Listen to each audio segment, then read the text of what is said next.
नमस्कार मित्रों,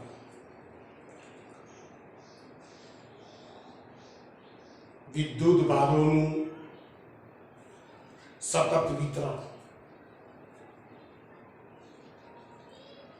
એના કારણે મળતા વિદ્યુત ક્ષેત્રો અંગેનો તમારે અભ્યાસ કરવાનો છે। વિદ્યુત ભારોનું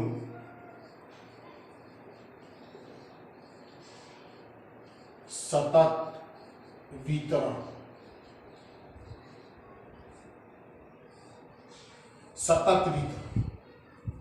મિત્રો હવે આ ચેપ્ટરની અંદર તમારે આવા જે વિતરણો છે એવા ત્રણ પ્રકારના વિતરણો તમારે અભ્યાસ કરવાના અને એ ત્રણ વિતરણો બિલકુલ સરળ છે। એમાં આવતી જે ભૌતિક રાશિઓ છે એ ભૌતિક રાશિઓને જો તમે સારી રીતે સમજી લેશો તો તમારે એ સતત વિતરણોના કારણે જે વિદ્યુત ક્ષેત્રો શોધવાના છે, ગાઉસનો નિયમ તમારે જે શીખવાનો છે એમાં બિલકુલ સરળતા રહેશે। તો આવા ત્રણ પ્રકારના સતત વિતરણો તમારે ગણવાના છે। નંબર 1 છે વિદ્યુત ભારનું રેખીય વિતરણ। વિદ્યુત ભારનું રેખીય વિતરણ। હવે રેખીય વિતરણ કેવું હોય? માન લો કે મારી પાસે એક રેખા છે અને એના ઉપર માન લો કે મેં સમાન રીતે એના ઉપર વિદ્યુત ભાર પથરેલો છે।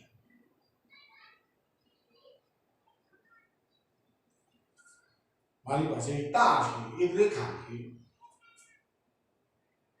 એના ઉપર મેં વિદ્યુત ભાર સમાન રીતે પથરેલો હોય તો આને કહેવાય વિદ્યુત ભારનું રેખીય વિતરણ। પણ જો હું તમને આવું માનો કે એક તાર છે અને એના ઉપર આટલામાં વિદ્યુત ભાર છે, અહીંયા વિદ્યુત ભાર છે, અહીંયા વિદ્યુત ભાર છે, અહીંયા વિદ્યુત ભાર છે, તો સતત વિતરણ ના થાય। જો આટલા વિસ્તારમાં વિદ્યુત ભાર છે, વળી પાછો અહીંયા નથી, વળી પાછો અહીંયા નથી, અહીંયા છે, અહીંયા નથી, આને સતત વિતરણ ના થાય। આ વિદ્યુત ભારનું સતત વિતરણ કહેવાય કે જેની અંદર વિદ્યુત ભાર જે એ સતત રીતે પથરાય। તો આવા કિસ્સાઓ સોલ્વ કરવા માટે તમારે નવી ભૌતિક રાશિ વ્યાખ્યાયિત કરવાની છે જેનું નામ છે રેખીય વિદ્યુત ભાર ઘનતા। રેખીય વિદ્યુત ભાર ઘનતા, રેખીય વિદ્યુત ભાર ઘનતા જેનો સંકેત છે લેમ્ડા। માની લઈએ કે આના ઉપર ટોટલ રહેલો વીજભાર Q જેટલો હોય અને આ રેખાની લંબાઈ માન લો કે કેપિટલ L જેટલી હોય તો એની રેખીય વિદ્યુત ભાર ઘનતા લેમ્ડા Q/L। મેં શું કર્યું કે ટોટલ વીજભારને આ રેખાની લંબાઈ વડે ભાગી નાખ્યા અને ભાગી નાખીશું તો હું એવું કહી શકું કે એકમ લંબાઈ દીઠ રહેલો વીજભાર। તો આ તો રેખીય વિદ્યુત ભાર ઘનતા લેમ્ડા Q/L છે। આનો અર્થ એવો થાય કે આની એકમ લંબાઈ દીઠ રહેલો વીજભાર એટલે રેખીય વિદ્યુત ભાર ઘનતા। Q નો એકમ લેમ્ડા નો એકમ મેળવવા જો લેમ્ડા નો એકમ Q નો એકમ છે કુલમ, અંતરનો એકમ છે મીટર, કુલમ પ્રતિ મીટર। એનું પારિમાણિક સૂત્ર મેળવવા જો તો આ કુલમ છે A1 T1 ભાગ્યા L1 m0 L-1 T1 A1। चलो કમ્પ્લીટ છે। તો એક વસ્તુ યાદ રાખો, કોઈ પણ રેખીય વસ્તુ આપેલી હોય તો એ વખતે એના માટે તમારે લેમ્ડા વાપરવો પડશે। પણ માની લઈએ કે એવું આપેલું હોય, માનો કે પૃષ્ઠ આપેલું છે, માની લઈએ કે મને પૃષ્ઠ આપેલું છે અને એ પૃષ્ઠ ઉપર માની લો કે વિદ્યુત ભારનું સતત વિતરણ થયેલું છે, આ પૃષ્ઠ. અને આ કિસ્સાની મારે ચર્ચાઓ કરવી છે કે ભાઈ આનું વિદ્યુત ક્ષેત્ર કેટલું હશે, એવું બધું કંઈક શોધવું છે. તો પહેલું એ કરવાનું, જેમ આની રેખીય વિદ્યુત ભાર ઘનતા ગણી એમ આની પૃષ્ઠ વિદ્યુત ભાર ઘનતા, જેનો સંકેત છે સિગ્મા. સિગ્મા ઇઝ ઇક્વલ આના ઉપર ટોટલ રહેલો વીજભાર માન લો કે Q જેટલો છે એના ક્ષેત્રફળ વડે ભાગી દો. તો આનો અર્થ એવો થાય એકમ ક્ષેત્રફળ દીઠ રહેલો વીજભાર. આ પૃષ્ઠ છે, આ એક પારિમાણિક છે, આ દ્વિપારિમાણિક છે. એકમ ક્ષેત્રફળ દીઠ રહેલો વીજભાર એટલે પૃષ્ઠ વિદ્યુત ભાર ઘનતા, જેનો સંકેત છે સિગ્મા. એકમની વાત કરું તો સિગ્માનો એકમ કુલમ પર મીટર સ્ક્વેર.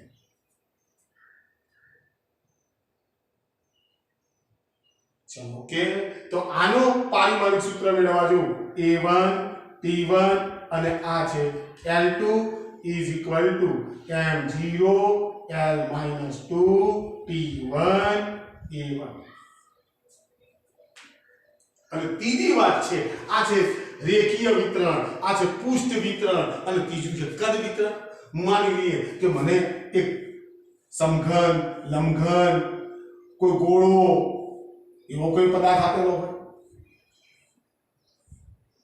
આવો સમઘન આપેલો છે, લંબઘન આપેલો છે, કોઈ ડબો આપેલો છે અને એની અંદર વીજભાર ભરેલો છે, પણ વિતરણ કેવું છે? સતત. તો આ જે વાત છે તો એના માટે કદ વિદ્યુત ભાર ઘનતા, તમારે આવા કિસ્સાઓ સોલ્વ કરવા છે તો કદ વિદ્યુત ભાર ઘનતા, તો કદ વિદ્યુત ભાર ઘનતા જેનો સંકેત છે ρ ઇઝ ઇક્વલ ટુ આમો રહેલો વીજભાર ભાગ્યા એનું કદ.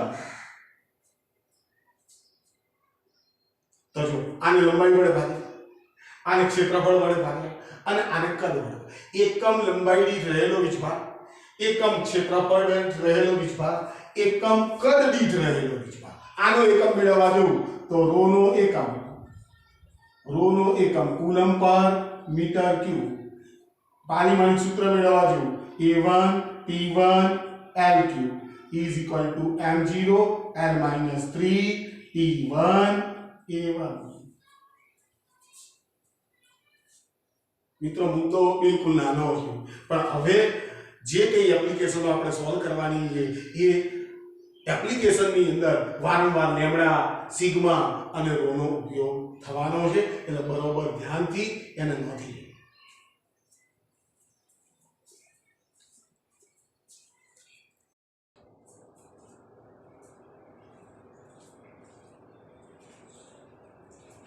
ચલો મિત્રો, આજે ખૂબ જ અગત્યની ભૌતિક રાશિ વિશે અભ્યાસ કરવો છે અને એ ભૌતિક રાશિને શીખવા માટે કેટલીક વસ્તુઓ પહેલેથી જાણવી ખૂબ જરૂરી છે. એમાંની નંબર 1, દરેક વીજભાર પોતાની આસપાસના વિસ્તારમાં ત્રિપારિમાણિક અવકાશમાં વિદ્યુત ક્ષેત્રનું સર્જન કરે છે. વિદ્યુત ક્ષેત્ર રેખાઓની લાક્ષણિકતાઓ તમે જાણો છો. એમાંની એક લાક્ષણિકતા એવી છે કે જો અવકાશની અંદર સમાન વિદ્યુત ક્ષેત્ર પેદા થતું હોય તો એની વિદ્યુત ક્ષેત્ર રેખાઓ હંમેશા એકબીજાને સમાંતર અને એકબીજાથી સમાન અંતરે રહેલી હોય. હું સમાન વિદ્યુત ક્ષેત્ર દોરવાનો પ્રયત્ન કરું છું. માની લઈએ કે આ વિસ્તારની અંદર સમાન વિદ્યુત ક્ષેત્ર પેદા થાય છે, તો સમાન વિદ્યુત ક્ષેત્રની ક્ષેત્ર રેખાઓ હંમેશા એકબીજાને સમાંતર અને એકબીજાથી સમાન અંતરે દર્શાવાય. પહેલી વાત તો આ. હવે વિદ્યુત ફ્લક્સ શું છે એક સામાન્ય ઉદાહરણ બરોબર ધ્યાનથી સમજી જાઓ. માની લઈએ કે મારી પાસે એક પૃષ્ઠ છે.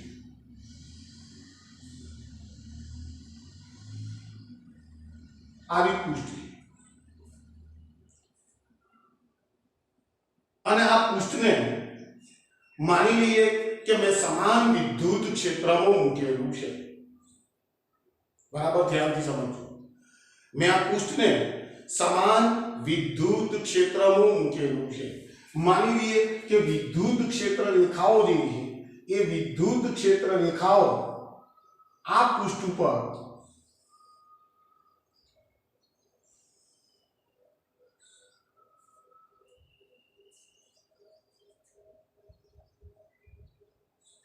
વિદ્યુત ક્ષેત્ર રેખાઓ મેં પૃષ્ઠ ઉપર આપાત કરી છે. બહુ સ્પષ્ટ વાત છે કે ચાર વિદ્યુત ક્ષેત્ર રેખાઓ દોરી છે.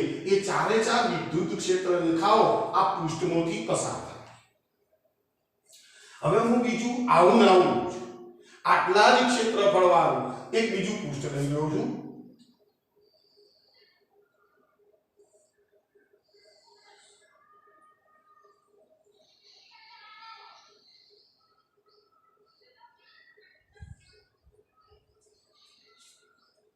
પણ આના ઉપર હું વિદ્યુત ક્ષેત્ર રેખાઓ દાખલ કરું છું. આ પૃષ્ઠને આપણે સમાન વિદ્યુત ક્ષેત્રમાં મૂકેલું છે. બંને ચિત્રોનો વ્યવસ્થિત અભ્યાસ કરો. આમાં વિદ્યુત ક્ષેત્ર રેખાઓની સંખ્યા 4 છે. આની અંદર 1 2 3 4 5 6. આમાં વિદ્યુત ક્ષેત્ર રેખાઓની સંખ્યા 6 છે. બરાબર ધ્યાનથી સમજી જાઓ. ક્ષેત્ર રેખાઓની જેટલી ગીચતા વધુ એટલું વિદ્યુત ક્ષેત્ર પ્રબળ છે.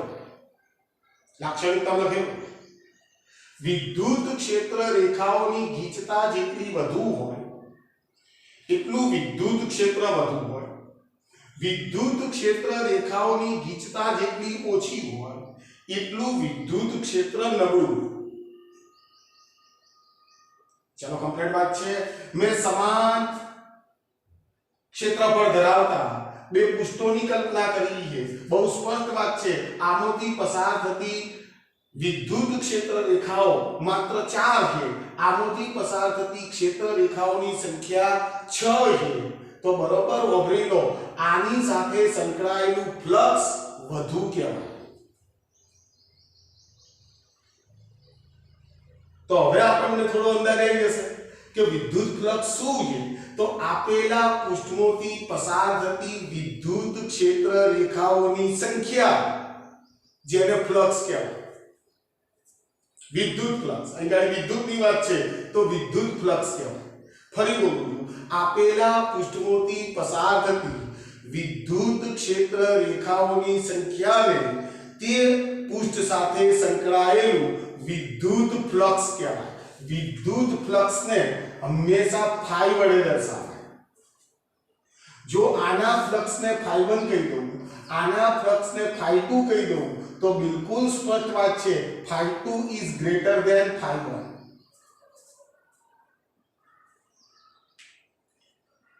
ચલો કમ્પ્લીટ વાત છે. બીજી વાત, આનું ફ્લક્સ વધારે તો જો અહીં વિદ્યુત ક્ષેત્ર પણ વધારે તો હું આવું કરી શકું કે ફ્લક્સ is proportional to વિદ્યુત ક્ષેત્રની તીવ્રતા. ફ્લક્સ is proportional to વિદ્યુત ક્ષેત્રની તીવ્રતા. કારણ કે આનું વિદ્યુત ક્ષેત્ર વધુ છે, આનું વિદ્યુત ક્ષેત્ર ઓછું છે, તો હું આવું કહી શકી flux is proportional two E, જેનો E મોટો હશે એનું ફ્લક્સ વધારે હશે, જેનો E નાનો હશે એનું ફ્લક્સ નાનું હશે. ફરી બોલું છું, મેં સમાન ક્ષેત્રફળ ધરાવતા બે પૃષ્ઠોની વાત કરી છે. હવે હું એક ત્રીજું પૃષ્ઠ લઉં છું, બરાબર ધ્યાનથી. અથવા હું એવું કરી નાખું કે જે મને પૃષ્ઠ આપેલું છે એ પૃષ્ઠનો અડધો ભાગ માની લો કે હું ઢાંકી દઉં. જેમ બારી છે તો બારીના બે પડખા છે, આખી બારી ખુલ્લી હોય તો ઘણી બધી અંદર હવા આવવાની છે. હવે હું શું કરું છું, એનું એક બારણું જે છે બારીનું એક બારણું બંધ કરી નાખું, તો અંદર આવતી જે હવા છે જેને એરલાઇન્સ કહેવાય એ એરલાઇન્સમાં પણ ઘટાડો થવાનો. તો આનો અર્થ શું થાય કે જો હું આના આડછેદના ક્ષેત્રફળમાં ઘટાડો કરું તો બિલકુલ વાત છે કે આની અંદરથી પસાર થતું ફ્લક્સ ઘટવાનું. આનો અર્થ એ થાય કે ફ્લક્સ ઇઝ પ્રોપોર્શનલ ટુ આડછેદનું ક્ષેત્રફળ. પૃષ્ઠનું જે આડછેદનું ક્ષેત્રફળ હોય એના સપ્રમાણમાં એની અંદરથી વિદ્યુત ક્ષેત્ર રેખાઓ બહાર નીકળશે. એ મોટો હશે તો તમને ફ્લક્સ મોટું મળશે, એ નાનો હશે તો તમને ફ્લક્સ નાનું મળશે. ફરી બોલું છું, વિદ્યુત ફ્લક્સ શું છે? તો આપેલા પૃષ્ઠને વિદ્યુત ક્ષેત્રમાં મૂકતા તેમાંથી પસાર થતી વિદ્યુત ક્ષેત્ર રેખાઓની સંખ્યા એટલે તે પૃષ્ઠ સાથે સંકળાયેલું વિદ્યુત ફ્લક્સ. ચલો ઓકે છે. હવે બરોબર ધ્યાનથી સમજી લો. માની લઈએ કે આ મારા ઘરની આ એક દીવાલ છે, એ દીવાલ ઉપર બધો ધન વિદ્યુત ભાર પથરાયેલો છે અને આ દીવાલ ઉપર માની લો કે બધો ઋણ વિદ્યુત ભાર પથરાયેલો છે. હવે વિદ્યુત ક્ષેત્ર રેખાઓ હંમેશા ધન વીજભારથી ઋણ વીજભાર તરફ જાય. માની લઈએ કે મારી આ દીવાલ જે છે એના ઉપર ધન વિદ્યુત ભાર છે, સામેની જે દીવાલ છે એના ઉપર બધો ઋણ વિદ્યુત ભાર છે. કલ્પના કરો તમે. તો આનું વિદ્યુત ક્ષેત્ર જે છે એ હંમેશા પોઝિટિવ થી નેગેટિવ તરફ આ રીતના ચિત્ર આ રીતના દર્શાવે. તો મારે આ પૃષ્ઠોને વિદ્યુત ક્ષેત્રમાં તો મૂકવાના છે. તો માની લઈએ કે મારી પાસે આવી પૃષ્ઠ તૈયાર છે, આ પૃષ્ઠ મારી પાસે તૈયાર છે. હવે વિદ્યુત ક્ષેત્ર રેખાઓ આ દિવાલથી આ દિવાલ તરફ જતી હતી. હવે માની લો કે મારી પાસે કેપિટલ એ આડછેદ વાળું એક પૃષ્ઠ છે અને એ પૃષ્ઠને હું વિદ્યુત ક્ષેત્રમાં આમ મૂકું. બરાબર સમજજો, વિદ્યુત ક્ષેત્ર રેખાઓ આમ જઈ રહી છે, પૃષ્ઠ મેં આમ મૂક્યું છે. એનો અર્થ શું થયો કે મેં આ પૃષ્ઠ જે છે એ વિદ્યુત ક્ષેત્રમાં લંબરૂપે મૂક્યું છે અને લંબરૂપે મૂકી તો મેક્સિમમ વિદ્યુત ક્ષેત્ર રેખાઓ આની અંદરથી પસાર થશે. અહીંયાથી પસાર થશે, અહીંયાથી પસાર થશે, અહીંયાથી પસાર થશે, અહીંયાથી પસાર થશે, અહીંયાથી પસાર થશે. પણ હવે વિચારજો કે માની લઈએ કે હું આ પૃષ્ઠને સહેજ આમ કરી નાખું, તો તમે તરત જ કહેશો કે ક્ષેત્ર રેખાઓની સંખ્યા ઘટે. હું આમ કરી નાખું, હું આમ કરી નાખું, હું આમ કરી નાખું અને હું પૃષ્ઠને આમ કરી નાખું. જો આપેલું પૃષ્ઠ વિદ્યુત ક્ષેત્રને સમાંતર મૂક્યું કહેવાય. આપેલું પૃષ્ઠ વિદ્યુત ક્ષેત્રને સમાંતર મૂક્યું તો આ પૃષ્ઠમાંથી પસાર થતી ક્ષેત્ર રેખાઓની સંખ્યા કેવી થઈ ગઈ? શૂન્ય થઈ ગઈ. હવે ધ્યાનથી વાપરજો, વિદ્યુત ક્ષેત્ર એ પોતે સદિશ રાશિ છે. ક્ષેત્રફળ સદિશ એ પણ સદિશ રાશિ છે. કોઈ પણ પૃષ્ઠનું ક્ષેત્રફળ જ્યારે તમે સદિશ તરીકે લો ત્યારે એની દિશા હંમેશા આપેલા પૃષ્ઠને લંબરૂપે રહેવી હોય. આ આપણું પૃષ્ઠ છે, આ આપણું પૃષ્ઠ છે, તો એનો જે ક્ષેત્રફળ સદિશ છે એ ક્ષેત્રફળ સદિશ આપેલા પૃષ્ઠને લંબરૂપે આ રીતના હોય. જ્યારે તમે પૃષ્ઠને ફેરવશો એટલે આ ક્ષેત્રફળ સદિશ જે છે એ પણ એની સાથે સાથે ફરશે, પણ થશે શું? વિદ્યુત ક્ષેત્ર રેખાઓ જે છે એ તો એમની એમ જ જવાની, એટલે વિદ્યુત ક્ષેત્રની દિશા તમે બદલતા નથી. તમે જ્યારે પૃષ્ઠને ફેરવશો એટલે ક્ષેત્રફળ સદિશ જે આ પૃષ્ઠને લંબરૂપે છે એ ફરશે. એટલે બનશે શું કે વિદ્યુત ક્ષેત્રની તીવ્રતા અને સદિશ એ વચ્ચેનો ખૂણો બદલાશે, અને માટે આપણે વિદ્યુત ફ્લક્સ જે છે એને વ્યાપક રીતે આ રીતે બતાવીએ છીએ. જરા ધ્યાનથી વ્યાપક રીતે મારે ફ્લક્સને બતાવવું છે તો ફ્લક્સ phi સદિશ E ડોટ સદિશ A. આ ફ્લક્સનું વ્યાપક સમીકરણ છે. ડોટ પ્રોડક્ટ છે, બરોબર ધ્યાનથી સમજી જાઓ. વિદ્યુત ફ્લક્સ શું છે? ક્ષેત્ર રેખાઓની સંખ્યા. એનો અર્થ શું છે કે વિદ્યુત ફ્લક્સ એ અદિશ રાશિ છે. તો જો આ ડોટ પ્રોડક્ટ આવ્યો અદિશ ગુણાકાર, બે સદિશોનો અદિશ ગુણાકાર કરેલો છે, મને અદિશ રાશિ મળવાની છે. તો આનો જવાબ આવો આવશે flux phi E into A into cos theta. Theta કોણ છે? જો થીટા એ સદિશ E અને સદિશ A વચ્ચેનો ખૂણો છે. હવે બરોબર સમજો. phi E into A into cos theta. જો થીટા કોણ છે? સદિશ A અને સદિશ E વચ્ચેનો ખૂણો છે. તો માની લઈએ કે મેં પૃષ્ઠ વિદ્યુત ક્ષેત્રમાં આ મૂક્યું હોય. હવે વિદ્યુત ક્ષેત્રની દિશા તો આ હતી. હવે મેં પૃષ્ઠ વિદ્યુત ક્ષેત્રમાં લંબરૂપે મૂકેલું છે, બરોબર ધ્યાન દેવા પડશે. આપેલું પૃષ્ઠ વિદ્યુત ક્ષેત્રને લંબરૂપે મૂકેલું, પણ એનો ક્ષેત્રફળ સદિશ આમ હશે. એનો ક્ષેત્રફળ સદિશ આમ હશે. હવે વિદ્યુત ક્ષેત્ર જે છે એ અહીંયાથી આમ જઈ રહ્યું છે, એટલે વિદ્યુત ક્ષેત્રની દિશા અને એની દિશા બંને એકબીજાને પેરેલલ થશે. પેરેલલ થશે તો θ 0 થઈ જશે. θ 0 થશે. θ જો સદિશ E is parallel સદિશ A, θ 0 and θ 0 cos 0 means 1. Flux phi E into A. આ ફ્લક્સ મહત્તમ હશે. અને તમે જાણો જ છો cos એ ઘટતું વિધેય છે, એટલે થશે શું? હવે આ પૃષ્ઠ જે છે એ પૃષ્ઠને હું માની લો કે આમ ફેરવીશ, આમ ફેરવી તો એનો ક્ષેત્રફળ સદિશામાં આવવાનો, આનો ક્ષેત્રફળ સદિશામાં આવવાનો. વિદ્યુત ક્ષેત્ર તો આમ જઈ રહ્યું છે એટલે ખૂણાની કિંમત વધશે. ખૂણાની કિંમત વધશે તો cos થીટા ખૂણો વધ્યો તો આની કિંમત સાથે સાથે ઘટશે, અને આ ઘટશે એનો અર્થ શું થયો કે ફ્લક્સ પણ ઘટશે. હવે જો આ પરિસ્થિતિ વિચારો, માનો કે હું પૃષ્ઠને વિદ્યુત ક્ષેત્રમાં સમાંતર રીતે ગોઠવી નાખું છું. આ સમાંતર તો ક્ષેત્રફળ સદિશ આમ આવશે. વિદ્યુત ક્ષેત્ર તો આમ જવાનું છે, એટલે વિદ્યુત ક્ષેત્ર અહીંથી આમ જતું હશે. પેલું ક્ષેત્રફળ સદિશ જે છે આમ છે, એટલે બંને વચ્ચેનો ખૂણો 90. તો જો થશે શું કે થીટા જો સદિશ E is લંબ સદિશ A, θ is equal to 90 cos 90 is equal to 0. therefore flux phi is equal to 0. મિત્રો બરાબર ધ્યાનથી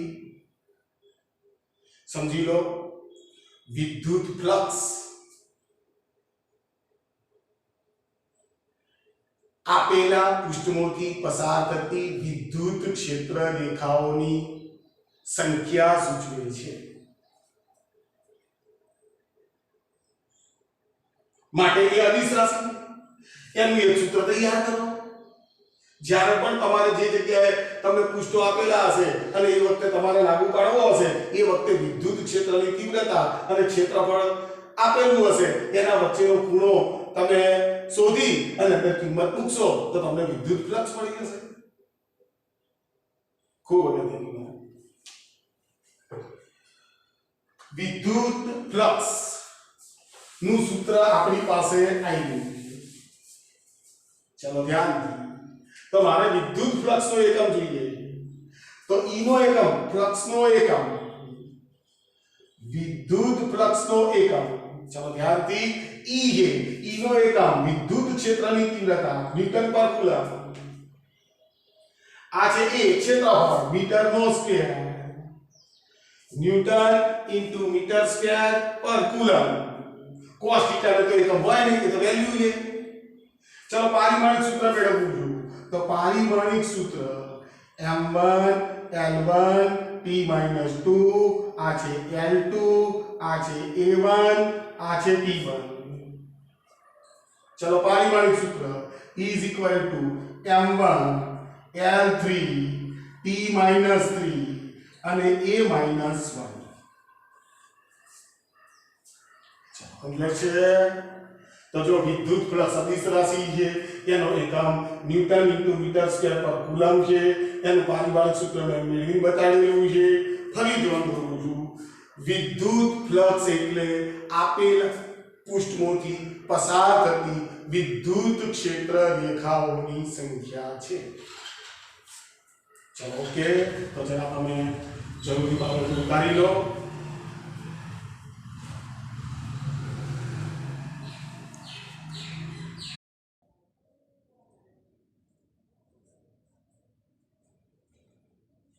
નમસ્કાર મિત્રો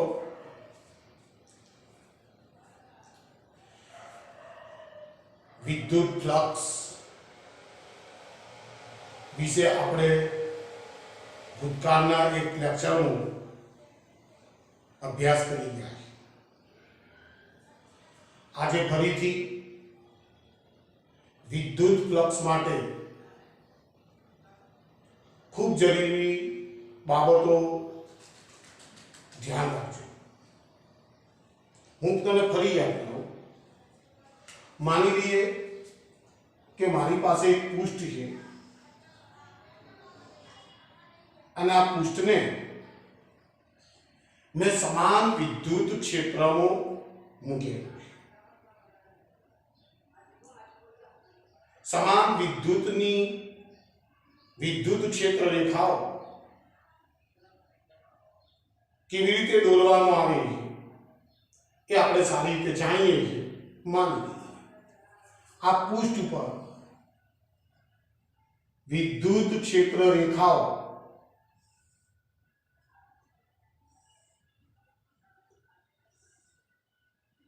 આપાત થયેલી છે તો આના પર 1 2 3 4 ને 5 વિદ્યુત ક્ષેત્ર રેખાઓ આ પૃષ્ઠ પર આપાત થાય છે એમાંથી પસાર થાય છે પરિણામે આ પૃષ્ઠ સાથે સંકળાયેલું ફ્લક્સ is equal to 5 કહેવાય 5 એકમ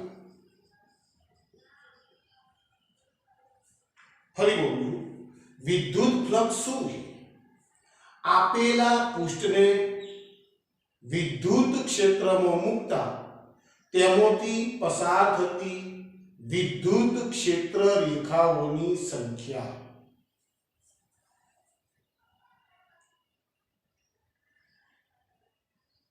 આપણે વ્યાપક રીતે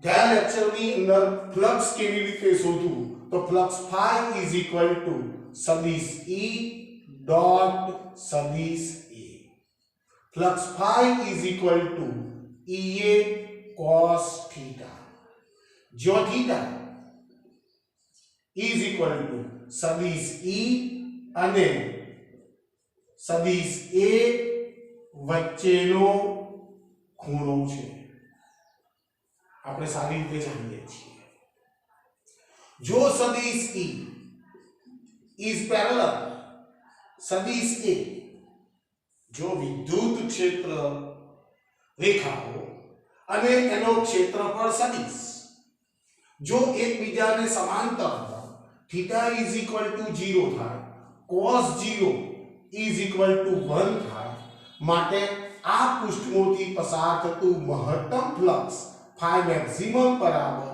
E into A થાય. ચલો ઓકે. જો સદિશ E is લંબ સદિશ A હોય, theta is equal to 90 થાય, cos 90 is equal to 0 થાય, plus phi is equal to 0.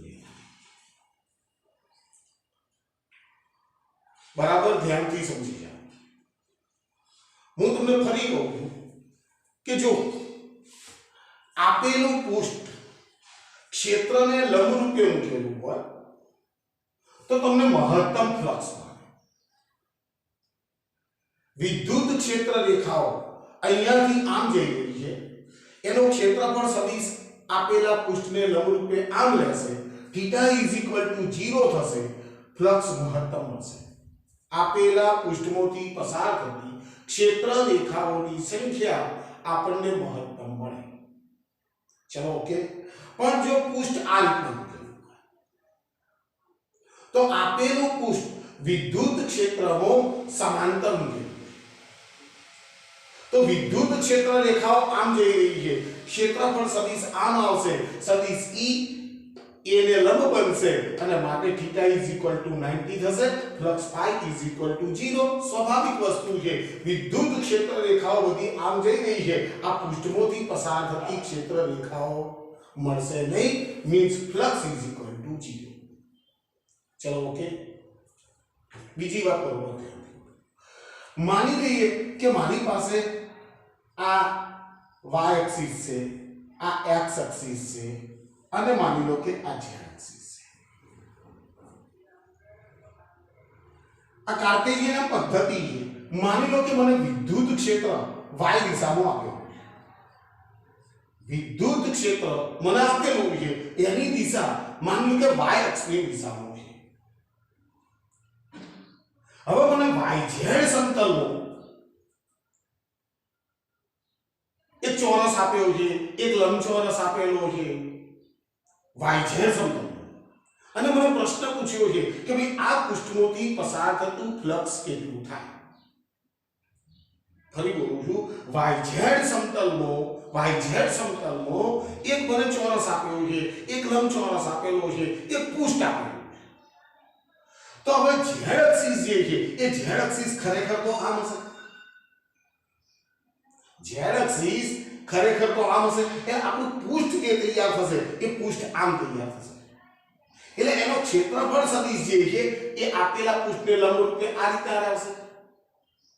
વિદ્યુત ક્ષેત્રની તીવ્રતા તો મને y દિશામાં આપેલી છે, એટલે પરિસ્થિતિ શું થશે, સદિશ E ઇઝ લંબ સદિશ A થશે, થીટા ઇઝ ઇક્વલ ટુ 90, આમાંથી પસાર થતું ફ્લક્સ ઇઝ ઇક્વલ ટુ 0. બરાબર મિત્રો ધ્યાનથી સમજો. પણ માની લો કે મને xz સમતલમાં કોઈ ચોરસ આપેલો, હવે xz સમતલ z એક્સિસ તો આમ રહેવાની,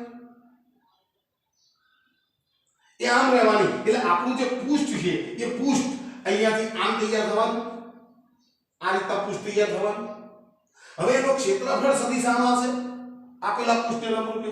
તો જો સદિશ E અને A એકબીજાને પેરેલલ બનશે, અને પેરેલલ બનશે તમને સારું એવું ફ્લક્સ મળશે, તમે ફ્લક્સ શોધી શકશો, તમારી પાસે સૂત્ર તૈયાર છે.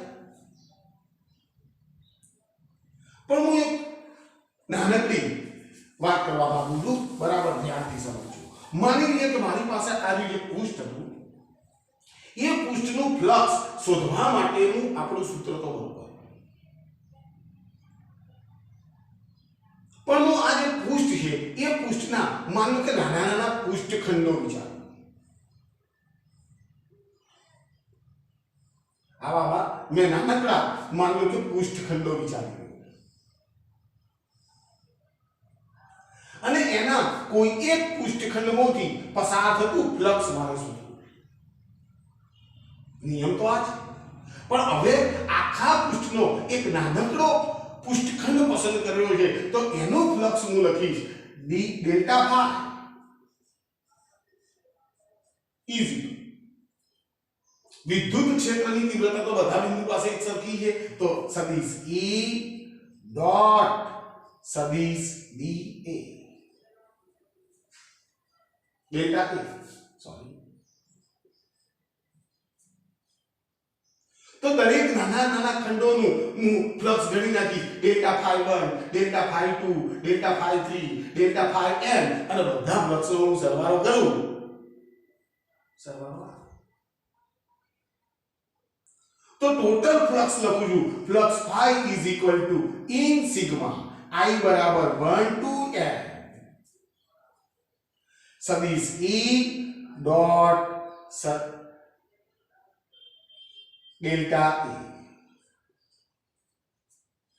आ બધા ફ્લક્સોનો મેં શું કરી નાખ્યું સરવાળો કરી નાખ્યો હવે નાના નાના પૃષ્ઠખંડોનું મેં ફ્લક્સ શોધ્યું છે એ બધા ફ્લક્સોનો હું સરવાળો કરી રહ્યો છું એ જો limit delta A tending to 0 ના લક્ષમાં હું વિચારું તો આ પૃષ્ઠમાંથી પસાર થતું જે ફ્લક્સ છે એ આ નાના નાના જે સૂક્ષ્મ ફ્લક્સો છે એનો સરવાળો કરવાથી મળે અને સૂક્ષ્મ ભૌતિક રાશિઓનો સરવાળો ગણિતની પરિભાષામાં આપણે સંકલનમાં લઈએ છીએ તો flux phi is equal to integration of પૃષ્ઠ સદિશ E ડોટ સદિશ dA મિત્રો એક આ સૂત્ર તૈયાર રાખજો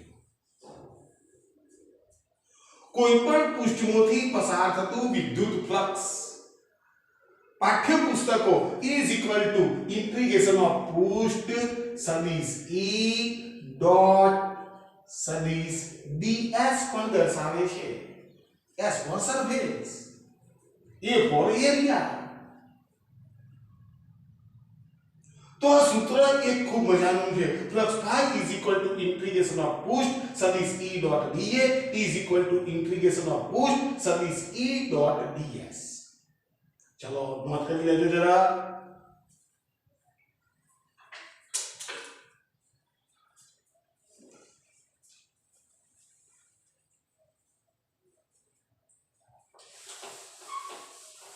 साहब चलो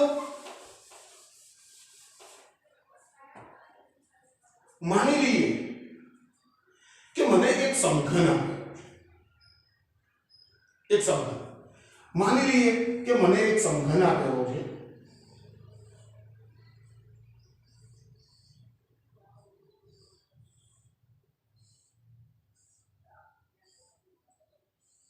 आओ एक समघन અને આ જે સમઘન છે એ સમઘનને માનો કે હું સમાન વિદ્યુત ક્ષેત્રની અંદર મૂકી દઉં આ સમઘનને मैं समान विद्युत क्षेत्र मान लो कि मैं आगे बतावेલું છે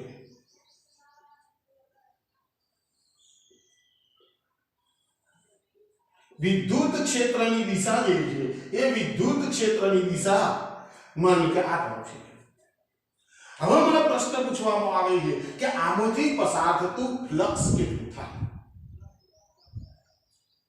તો હવે કલ્પના કરો છે આપણી પાસે સમઘન છે समघन આપણે બધા જોયેલો છે હવે થાય છે શું કે જે આ બાજુનું પડખું હશે એ પડખાની અંદરથી બધી ક્ષેત્ર રેખાઓ સમઘનની અંદર દાખલ થશે અને સામે જે પડખું હશે એ સામેના પડખાઓથી બધી ક્ષેત્ર રેખાઓ બધી બહાર નીકળી જશે બરાબર ધ્યાન દીધો જો ઉપરનું છત અને નીચેનું તળિયું સમઘનની આ બાજુ અને સમઘનની આ તરફની બાજુ એમાંથી તો વિદ્યુત ક્ષેત્ર રેખાઓ પસાર થઈ જાય બરાબર સમજો વિદ્યુત ક્ષેત્ર રેખાઓ કયા પૃષ્ઠમાંથી પસાર થશે કે એક આ તરફનું પૃષ્ઠ હશે એમાંથી આમાંથી અંદર દાખલ થશે અહીંયાથી દાખલ થઈ સામેનું જે પૃષ્ઠ છે એમાંથી એ બહાર નીકળશે તો આવા કિસ્સાનું ફ્લક્સ કેટલું થાય તો આનું ફ્લક્સ જે છે એ flux phi is equal to હંમેશા શૂન્ય तो केवी रीते तो बराबर ध्यान दे હવે વિદ્યુત આ પડખાનો જો હું વિચાર કરું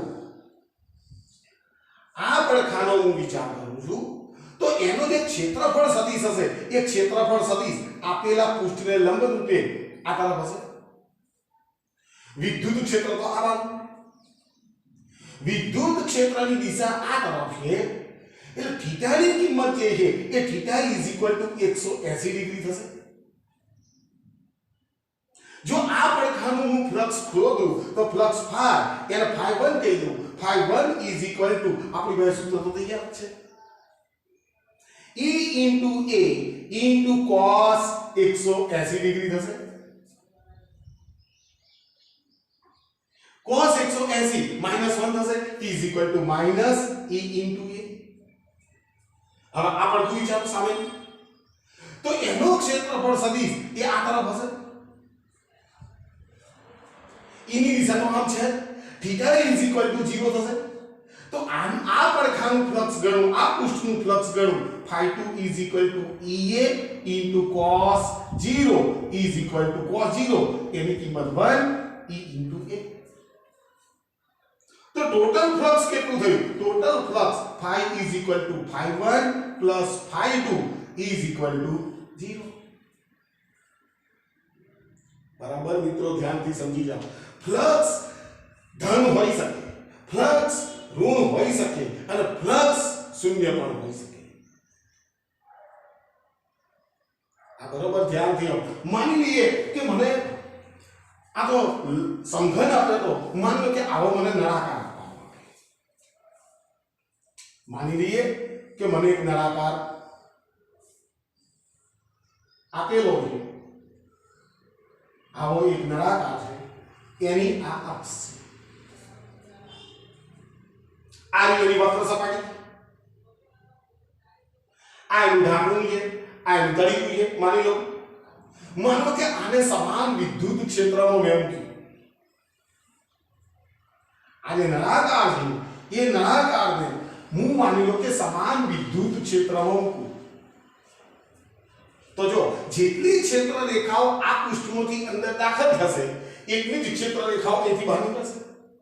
એટલે આનું જે ફ્લક્સ છે, આનો ક્ષેત્રફળ સદિશ આમ આવશે, વિદ્યુત ક્ષેત્ર તો આ તરફ છે, થીટા = 180 થશે, એટલે આનું ફ્લક્સ જે છે એ તમને ઋણ મળશે, અને અહીંયા આનો ક્ષેત્રફળ સદિશ આમ હશે, થીટા = 0 થશે, આનું ફ્લક્સ તમને ધન મળશે।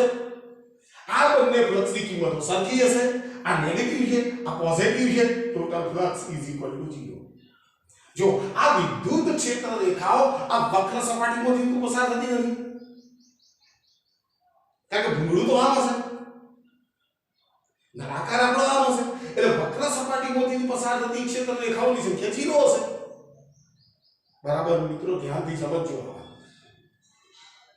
હવે આ બધી વાતો હું આજે ભૂતકાળમાં કરેલી જ છે, છતાં આજે ઘણા બધા ફ્લક્સ આધારિત MCQ પ્રશ્નો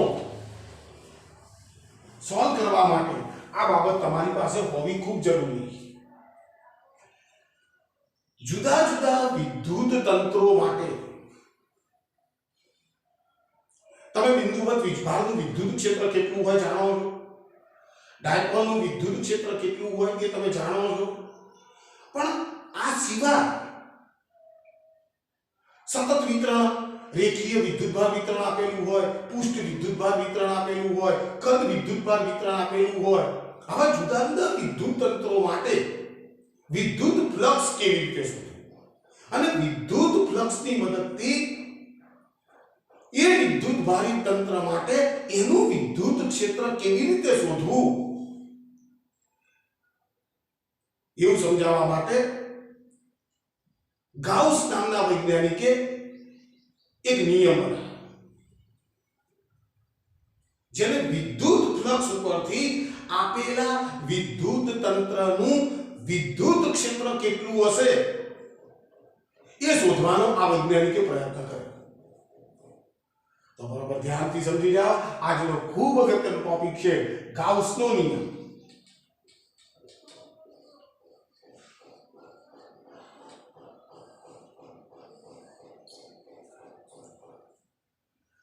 તો ગાઉસે માની લઈએ કે મારી પાસે એક બિંદુવત વીજભાર છે, માનો કે Q જેટલો બિંદુવત વીજભાર છે। હવે બિંદુવત q જેટલો વીજભાર હોય તો આ માની લો પ્લસ છે તો પ્લસ q વીજભાર હશે તો એની બધી વિદ્યુત ક્ષેત્ર રેખાઓ જે છે એ બધી વિદ્યુત ક્ષેત્ર રેખાઓ ત્રિપારિમાણિક અવકાશમાં આ રીતના આપણે ભૂતકાળમાં દોરી દઈએ એની વિદ્યુત ક્ષેત્ર રેખાઓ બધી બહાર નીકળતી હશે બરાબર ધ્યાનથી મિત્રો સમજો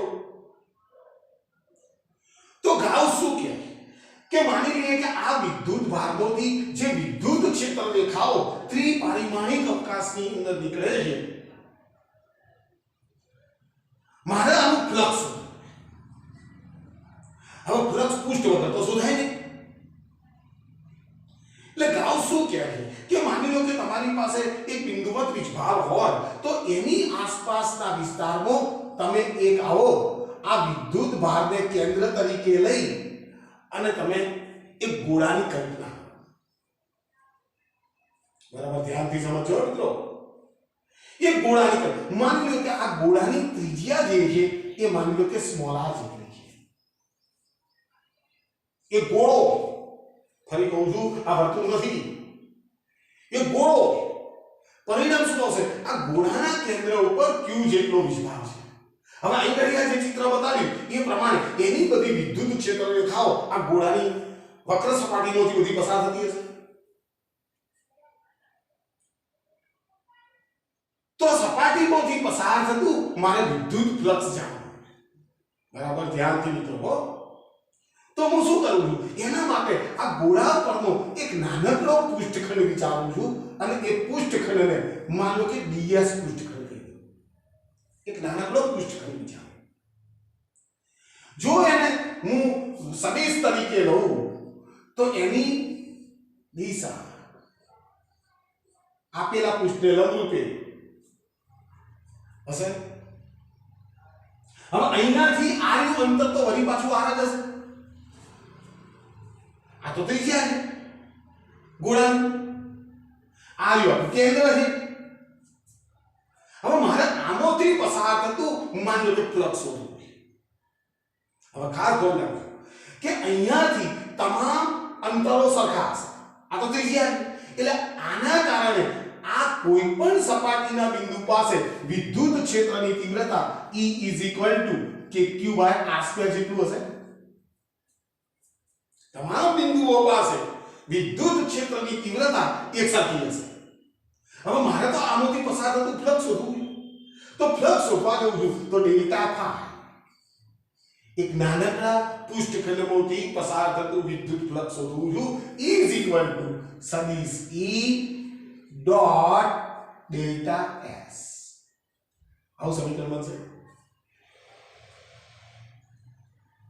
મિત્રો બરોબર ધ્યાનથી સમજો delta phi is equal to E dot સદિશ delta s ચલો ધ્યાનથી તો હું શું કરું અંદર કિંમત મૂકી દઉં છું delta phi is equal to આ છે kq/r² into એકમ સદિશ of r into delta s dot એકમ સદિશ of r આવતો બરાબર સમજી જો વિદ્યુત ક્ષેત્રની તીવ્રતા એ આનો જે સ્થાન સદિશ લીધો હશે એની દિશામાં હશે કારણ કે ધન વિભાગ એનું વિદ્યુત ક્ષેત્ર બધું બહાર નીકળતી દિશામાં હોય એટલે સ્થાન સદિશની દિશામાં હશે એટલે મેં એકમ સદિશ ઓફ r લખ્યો ઇન્ટુ આનું મૂલ્ય મૂક્યું ડેલ્ટા s અને એ કઈ દિશામાં છે તો કે એ દિશામાં છે એટલે અહીં ગણી r dot r is equal to 1 થઈ જશે r dot r is equal to therefore delta phi is equal to kq/r² into delta s આને સમીકરણ નંબર હું 1 આપું ચલો ખબર છે તો મારે તો સમગ્ર પૃષ્ઠમાંથી પસાર થતું ફ્લક્સ શોધવું છે તો સમગ્ર પૃષ્ઠમાંથી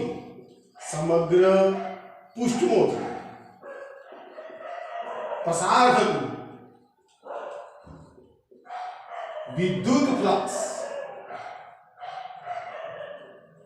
આવા તમામ ફ્લક્સોનો મારે સરવાળો કરવો પડે તો flux phi is equal to in summation of બંધ પૃષ્ઠ ઇન્ટુ ડેલ્ટા ભાગ, और डेल्टा भाई की कीमत मूकवा दो तो के अचल है, q अचल है, r अचल है, तो इज इक्वल टू, चलो ध्यान थी कि q by r square into summation of बंद पृष्ठ इनटू डेल्टा s, बराबर ध्यान थी समझो पदो। देखो flux phi is equal to, चलो ध्यान थी q upon 4 pi epsilon not into r square, के ની કિંમત મૂકી દીધી। હવે આ બંધ પૃષ્ઠ છે, મેં ગોળો વિચાર્યો છે, ગોળાની વક્ર સપાટીનું ક્ષેત્રફળ 4 પાઈ r સ્ક્વેર થશે। આવા નાના નાના ds ખંડોનો હું સરવાળો કરવા જઈશ તો સમગ્ર ગોળો જે છે એની વક્ર સપાટીનું ક્ષેત્રફળ મીન્સ 4 પાઈ r સ્ક્વેર। ચલો 4 પાઈ ઉડી ગયા, r સ્ક્વેર ઉડી ગયા। Flux phi is equal to q by epsilon naught, अथवा flux phi is equal to summation of q by epsilon naught. आज सूत्र તમારી પાસે લખ્યું છું જેનું નામ છે ગાઉસનો નિયમ। सूत्र શું કે બરાબર ધ્યાન દે, કોઈપણ બંધ પૃષ્ઠ સાથે સંકળાયેલું વિદ્યુત ફ્લક્સ, કોઈપણ બંધ પૃષ્ઠ સાથે સંકળાયેલું વિદ્યુત ફ્લક્સ તે બંધ પૃષ્ઠ દ્વારા ઘેરાતા કુલ વિદ્યુત ભાર અને શૂન્યાવકાશની પરમિટિવિટીના ગુણોત્તર જેટલું હોય છે।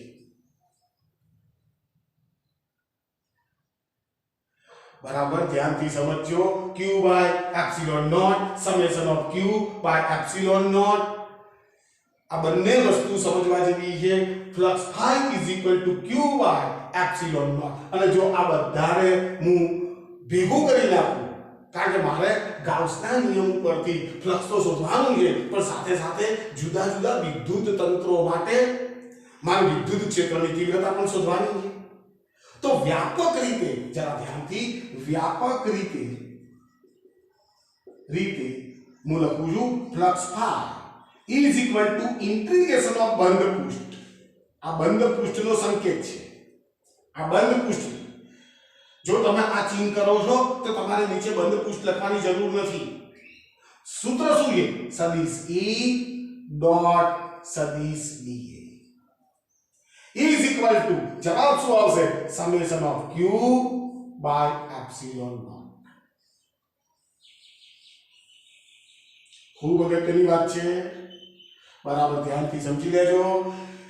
Flux phi is equal to integration of बंद पृष्ठ सदिश E dot dA is equal to summation of q by epsilon not.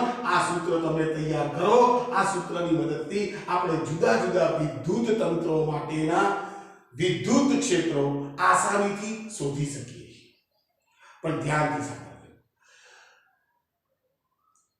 ગાઉસે જ્યારે તમને વિદ્યુત ફ્લક્સ શોધવરાયું છે એ વખતે કેટલીક એને લિમિટેશન હતી કે ભાઈ તમે આ જે બંધ પૃષ્ઠ ધારો છો તો શું ગમે તે બંધ પૃષ્ઠ ધારી શકાય? તો જવાબ છે યસ। તમે ગમે તે આકારનું બંધ પૃષ્ઠ વિચારી શકો છો, પણ સાથે સાથે એ કહે કે ભાઈ જો તમે સમમિતિ ધરાવતું બંધ પૃષ્ઠ નહીં ધારો તો તમારી ન્યુમેરિકલ એનાલિસિસ જરા આઘરી પડશે। એટલા માટે એને શું કર્યું છે, અહીં ઘડી બંધ ગોળો વિચાર્યો છે, નળાકાર વિચારીશું, સમઘન વિચારીશું, લંબઘન વિચારીશું, જે આપણને વધુ પડતું સરળ। ચાલો ખબર છે, એટલે આ જે બંધ પૃષ્ઠ વિચારવામાં આવે છે એ બંધ પૃષ્ઠને કહેવામાં આવે છે ગાઉસિયન પૃષ્ઠ અથવા ગાઉસિયન સપાટી। આ તમે જે બંધ પૃષ્ઠ વિચારો છો એને ગાઉસિયન પૃષ્ઠ અથવા ગાઉસિયન સપાટી કહેવાય। બીજી એક ખૂબ અગત્યની વાત કે આ સૂત્રની અંદર જે સમેશન ઓફ q છે, બંધ પૃષ્ઠ દ્વારા ઘેરાતો કુલ વીજભાર, માનો કે આ આ બંધ પૃષ્ઠ મેં લીધેલું હોય અને એ બંધ પૃષ્ઠની અંદર અહીં ઘડી q1 વીજભાર હોય, અહીંયા q2 વીજભાર હોય, અહીં ઘડી q4 વીજભાર હોય, આવા ત્રણ વીજભારો છે અને q2 વીજભાર જે છે એ બહાર છે. તો જો આ વીજભાર જે છે એ પૃષ્ઠની અંદર નથી, આ વીજભાર જે છે એ પૃષ્ઠની અંદર નથી, તો તમારે આ સૂત્રની અંદર સમેશન ઓફ q કયો લેવાનો છે? આ ત્રણે ત્રણનો બૈજિક સરવાળો. બૈજિક સરવાળોનો અર્થ શું થાય કે આ ત્રણે ત્રણ વીજભાર જે છે કોઈ ધન હશે કોઈ ઋણ હશે એનો ટોટલ જે સરવાળો થતો હશે એ સરવાળો તમારે આ સૂત્રમાં મૂકવાનો છે. આ વિદ્યુત ભારને તમારે ધ્યાનમાં લેવાનો નથી. તમે જે પ્રકારનું બંધ પૃષ્ઠ વિચારો એ બંધ પૃષ્ઠનો ઘેરાતો વિદ્યુત ભાર જ આ સૂત્રમાં કે આ સૂત્રમાં મૂકવાનો. ચલો ઓકે. પણ સાથે સાથે એ કે જ્યારે તમે એનું વિદ્યુત ક્ષેત્ર નક્કી કરશો ત્યારે એ વિદ્યુત ક્ષેત્ર છે એ સમગ્ર તંત્રનું ગણાય. બરાબર મિત્રો, ધ્યાનથી સાંભળી લો. આ નિયમ વાપરી અને તમે જે વિદ્યુત ક્ષેત્રની તીવ્રતા નક્કી કરશો એ વિદ્યુત ક્ષેત્રની તીવ્રતા એ સમગ્ર વિદ્યુત તંત્રની. ચલો ઓકે છે. તો જરા ધ્યાનથી એના સ્ટેપો વ્યવસ્થિત ઉતારજો અને આ વ્યાપક રીતે જે મેં માહિતી આપી, કેટલાક પુસ્તકો આના આવું પણ લખે છે, ઇન્ટિગ્રેશન ઓફ સદિશ E.ds આવું પણ લખે છે. તેનાથી કોઈ ફેર પડતો નથી. Flux phi is equal to summation of q by epsilon naught. તો જો ખૂબ અગત્યની માહિતી છે.